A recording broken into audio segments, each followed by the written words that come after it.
Right. So we come on straight to get data, which is under home. And then we can, decide where we are getting our data from as many different sources as possible. So we've done all these bits. Yesterday night, we did go into SQL database and we brought in some tables from there. So I'm going to cancel this bit. And when we brought the data in, we clicked on the transform data option rather than the load data. So if we the load data would normally take you straight into this Power BI. It would bring everything that you have loaded, whether clean or unclean, straight in here. That's how the load data works. But because we want to, look into the Power Query editor, see how we can use different functions in here, we decided to click on transform data. Plus, because it's also good practice to bring your data in here and be very sure that you don't really need to do some other works on it. Again, within the Power Query editor, apart from file, under file, let's talk a bit about file.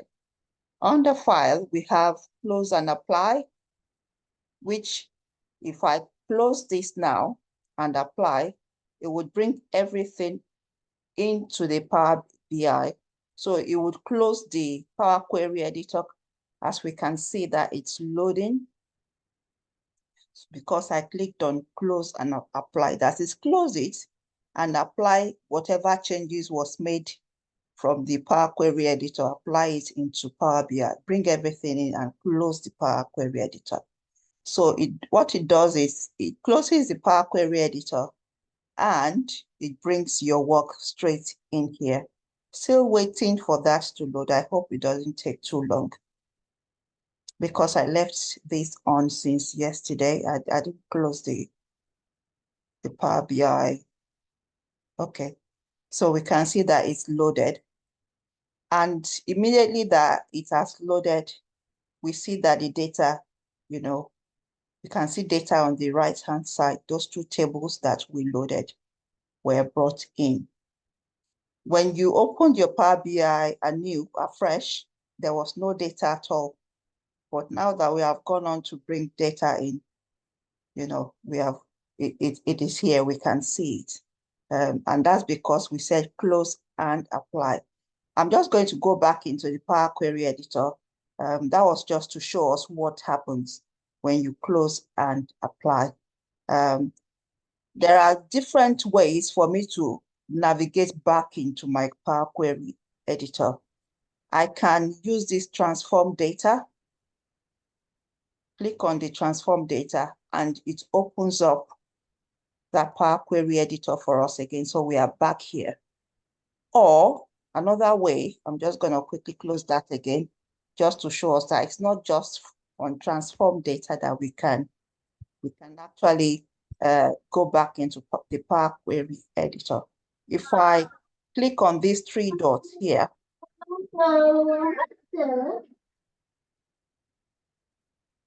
if I click on those three dots here, one of the options here says edit query. So we can also go into the Power Query editor using this edit query. So if I click on that, we are back to our transform, our Power Query editor. So you can either use the transform data to get back in here or those three dots that I showed. And close and apply is still under here as well, directly under file. You don't have to click on this to do your close and apply. It is right here as well. But let's look at what every other thing here does. Apply. Apply will not close your Power Query editor, but whatever change was made here, it would go straight and apply it into Power BI without closing the Power Query editor. And close would just close the Power Query editor without applying the changes. So your option that you would always need would be the option of close and apply, because you actually want to close this second page. Then, of course, if you want to save this Power Query editor as a file itself, you can save it. You can save as. You've got the options and settings, and you've got options which you can, look at and see different functionalities that can be useful there. And you've got help, different guide, learning, documentations, training videos that can further help learning. So that it's quite a very well-packed button there that we can actually, explore.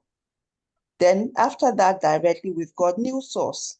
Say, okay, I've brought some data in and I want to go into a new source and bring more data. Please, if you are not talking, please mute, because we are recording.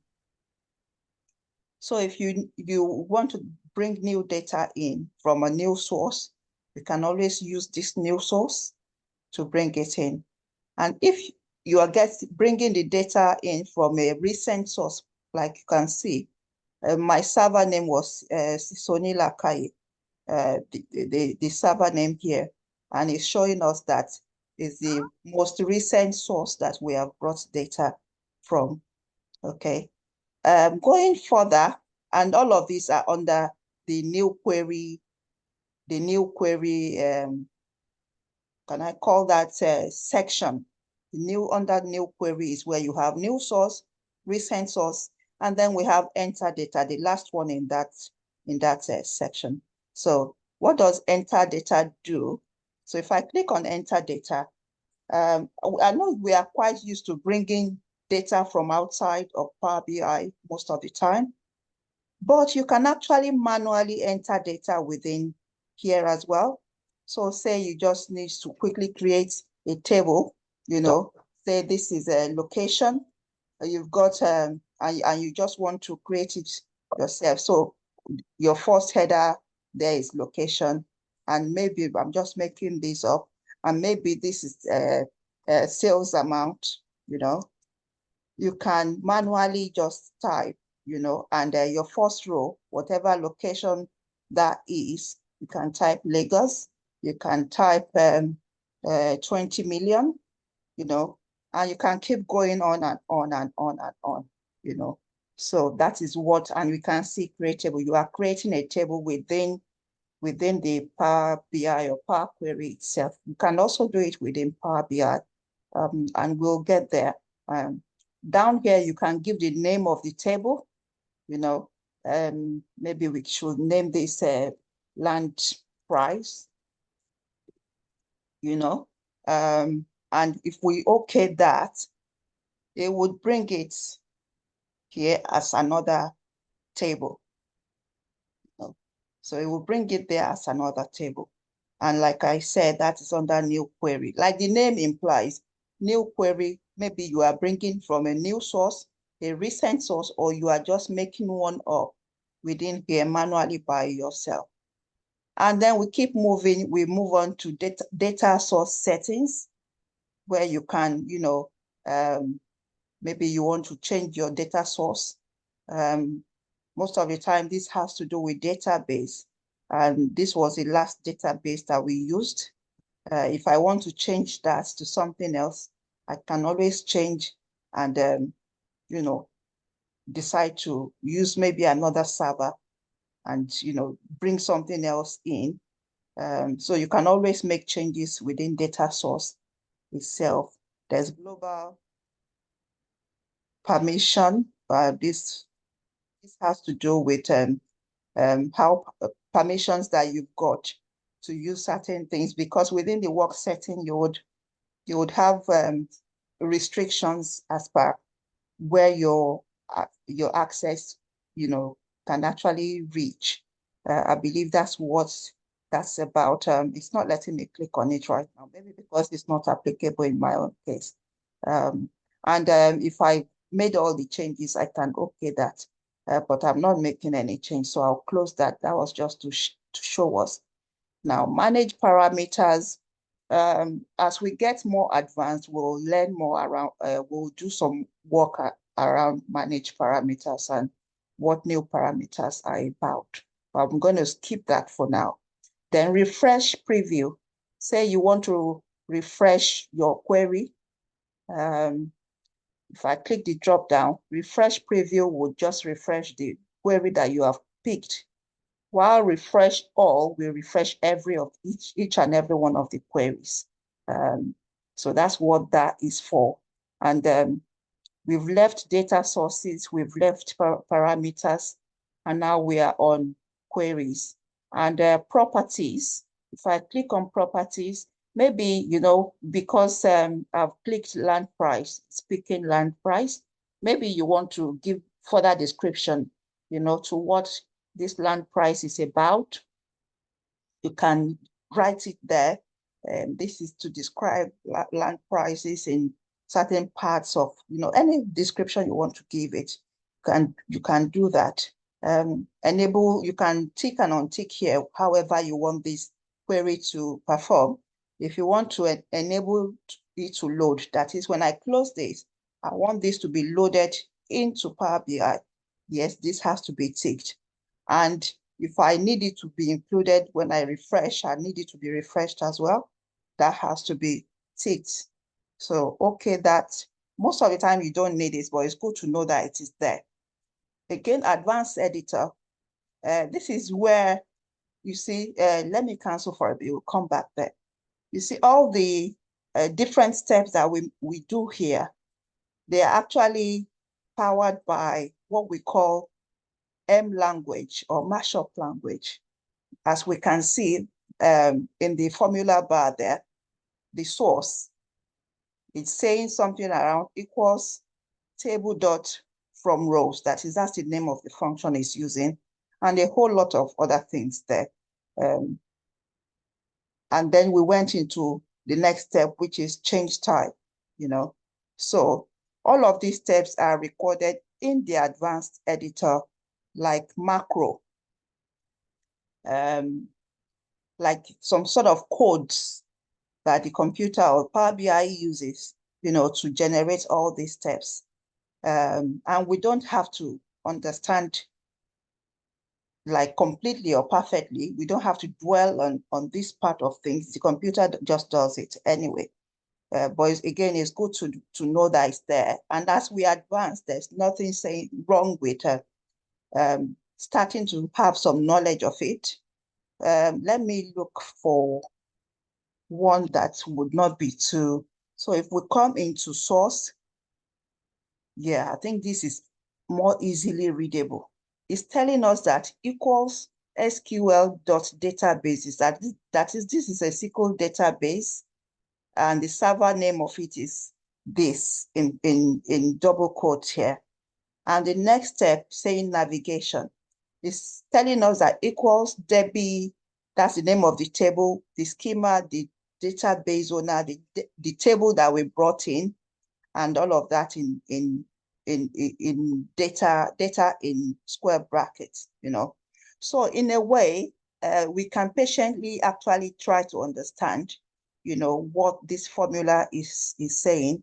And when we have good knowledge of it, of how it works, we can start to know how to manipulate it to our own advantage. But early days, we don't have to dwell on this part of things at all. Power BI does it.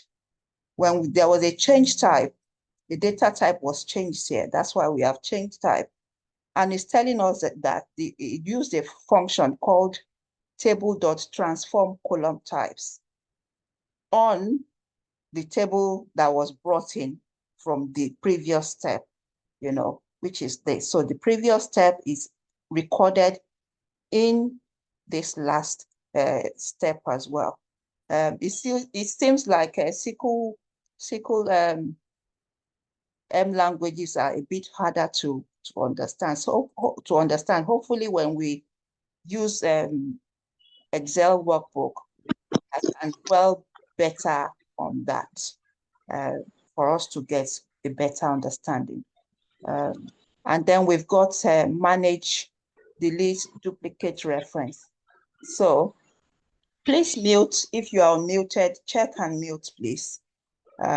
So if I'm picking this query now, the 2018 sales, and if I come on here, do I want to delete it?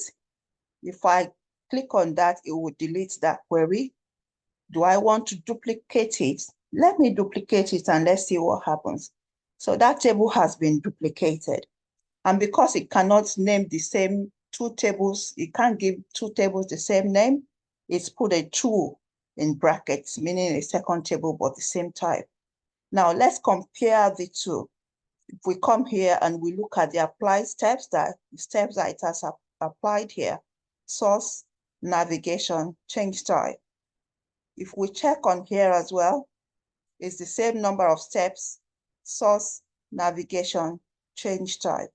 So if I make any changes to this, say I decide to maybe change, let me add a step that will be, that is actually gonna add, okay, maybe this quantity, if I do use change type, it won't record it as extra. Let me see if it will. If I change this to maybe fixed decimal, it's still recorded here as, okay, you know what, let me just delete, let me remove, and I will undo that later if necessary, just for explanation purpose. Let me remove this. When I removed that last column, it's recorded removed column step for me. And if we look at the M formula that it has used, it's telling us that it's used table.remove column, which is the name of the function. And then it's put the last step, this changed type. So it's telling us that from this last step, it has removed price. That's the one I just deleted. So I've removed from the previous step, I've removed the column price. Okay. Now, if we now come back to this, remember that we created this from duplicating this. That extra step was not added here. Although we made this table from this table, we did some extra step here, okay? But it wasn't recorded on here. So these two are now independent of each other. They are two independent queries despite being similar. So anything that happens to this doesn't apply to this, and anything you apply to this does not automatically apply to this. And that is because in our manage button, we used duplicate. How about we reference? Now, duplicate and reference are similar but very different. So if I click on reference now, so it's created the same table, just like it's created in the duplicate. It had to name it 3 because it can't give, like I said, same query, 2 queries, same name. It can't do that. That's why it's putting these 2 and 3 in bracket. This was made from the reference. Let me call that reference. And let me call this duplicate.